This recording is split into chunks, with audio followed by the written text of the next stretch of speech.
Bonsoir à tous et à tous, bonsoir à tous les suiveurs et à tous les inconditionnels de Grégoire Omni son na ñëpp ne Diao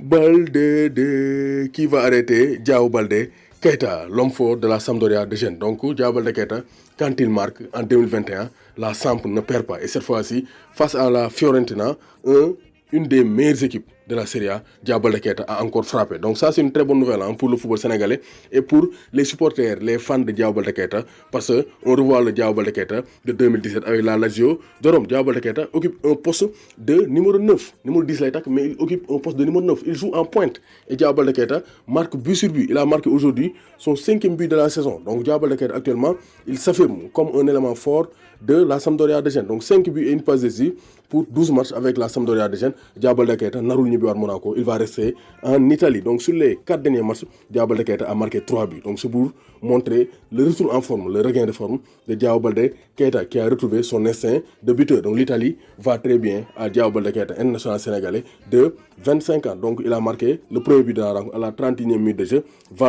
Vlahovic donc égalisé, Fabio Quagliarella double à la 111e minute de jeu. Et pour terminer, Diao Baldé Keita nous gagne ovation du stade de Gênes. Donc vraiment rien à dire.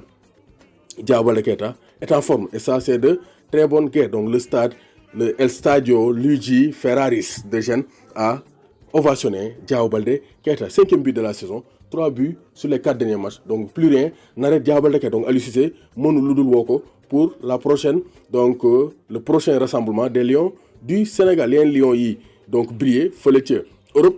On va en France, Metz, Strasbourg. Donc Strasbourg moo fekki Metz door ko 2-1. Donc ça c'est un classique, ça c'est un derby donc entre la Moselle et l'Alsace. Donc 2-1 pour avec un doublé de Thomasson. Donc Pape Ndiaye Wade a été auteur d'une passe décisive. Donc Saint-Etienne avec Pape Abou Cissé titulaire. Donc 3 matchs de Ligue 1, 0 défaite pour Pape Abou Cissé. Il a été titulaire dans l'axe de Saint-Etienne. Donc depuis qu'il est là, le ROC verrouille la défense de la Saint-Etienne. Donc 2-0 le Saint-Etienne fekki door qui dit Rennes bu Alfred Gomis. Donc un Sénégalais a battu un autre. Alfred Gomis a été battu par Pape Abou Cissé et l'AS Saint-Etienne avec un doublé de Mofi, le jeune Nigérian de 21 ans. Donc moo ne waa Rennes toog leen Mofi mooy toog leen. Donc vraiment il a inscrit un doublé. Donc autant pour moi Denis Bouanga et Nordin ñoo dugal. Mofi c'était avec donc Monaco.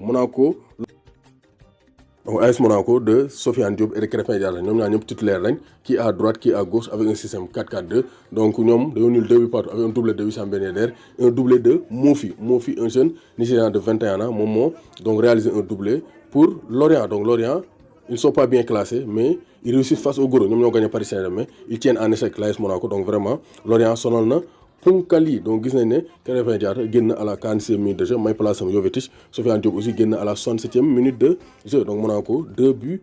En ce qui concerne le championnat sénégalais, Mbour Petite Côte perd le derby de Mbour. Donc bonne chance et que le meilleur gagne. Loolu la ñu waxoon avant match et c'est le stade de Mbour qui a remporté le derby de Mbour. 1-0 le stade door qui dit Mbour Petite Côte. Donc une belle victoire pour les stadistes. Donc les rouges et blancs sont maîtres à Mbour. Donc gagné le derby de la Petite Côte. Pour yenn résultats yi, donc Pikine Cneps moo ko fekk donc 2-0, ça ne va plus pour l'AS Pikine. Ndiambour Diambar 1 but partout. Dakar Sacré-Cœur moo dóor donc Casa Sport 3-2. Donc une belle rencontre entre les académiciens et les Casacé. Donc Stade de Mbour moo dóor 1-0. Génération Foot moo dóor NGB 2-0.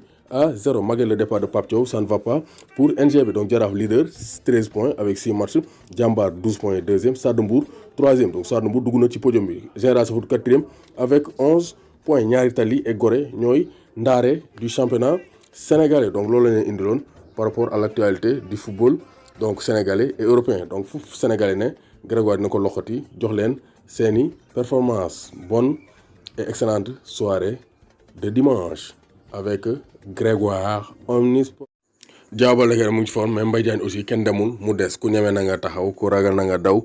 Diagne ngi ñëw dal seen kaw. Donc Mbaye Diagne a marqué l'ouverture du score à la 2e minute de jeu sur un très bon centre de Gallagher. Il a vraiment mis une tête imparable. Donc moom ak Lindelof ñoo nekk à la bataille. Mbaye Diagne def contre appel ñëw rocceeku, il s'est battu pour mettre la tête. Donc bopp bi la yor il a marqué un joli but de la tête. Donc Mbaye Diagne, Angleterre nag championnat parce qu'il est physique, il est costaud, il est bon dans les duels. Donc le championnat anglais va bien à l'international sénégalais Mbaye Diagne. Donc premier but en Premier League pour Mbaye Diagne. Après ses débuts avec une passe décisive, Mbaye Diagne marque face à Manchester United. Victoire finale, un but partout. Donc ñu dem fële ca Grèce, il y avait un duel entre Sénégalais Younous Sankharé ak Cheikh Niass qui jouait avec Panathinaikos ñoo dóor Olympiakos le Pirée bu Ousseynou Ba. Donc Ousseynou Ba moom mauvais marchand, il a perdu face à Younous Sankharé et Cheikh Niass. Donc Cheikh Niass dugg na remplaçant à la 70e minute de jeu. Donc Cheikh Niass c'est un milieu sénégalais de Lille moo ko àll Panathinaikos. Younous Sankharé moom ñëpp xam nañ ko, international sénégalais, ancien joueur de Bordeaux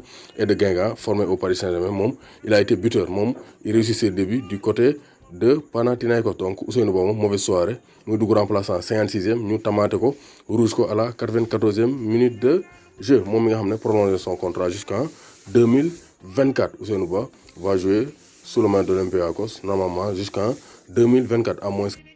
Et bonne nouvelle pour le football local sénégalais, Jaraaf dafa fekki FC Platinum fële ci Harare au Zimbabwe dóor ko 1-0 sur un centre de Babacar Seck. Albert Lamane Diène a marqué le seul but de la rencontre, donc une belle opération. En attendant le match retour, donc Jaraaf bu qualifié dina mën a participer aux phases de poule de la coupe de la CAF mooy équivalent Ligue Europa fële ca Europe. Donc benn information aussi, Malick Daf n'est plus l'entraîneur du Jaraaf de Dakar. Donc il a choisi l'équipe nationale U17, donc Moussa Diatta ak Pape Siré Dia ñooy gérer pour l'instant intérim bi en attendant une note officielle définitive stipulant donc vraiment la démission de Malick Daf. Donc journaliste bi di Adama Ndione moo ko relayer information bi. doomu Gaynde Ndiaye waawul tiit warul ragal. Félicitations au Jaraaf de Dakar, leader dans la Ligue 1 sénégalaise, mais aussi ils vont probablement se qualifier pour les phases de poule de la coupe de la CAF.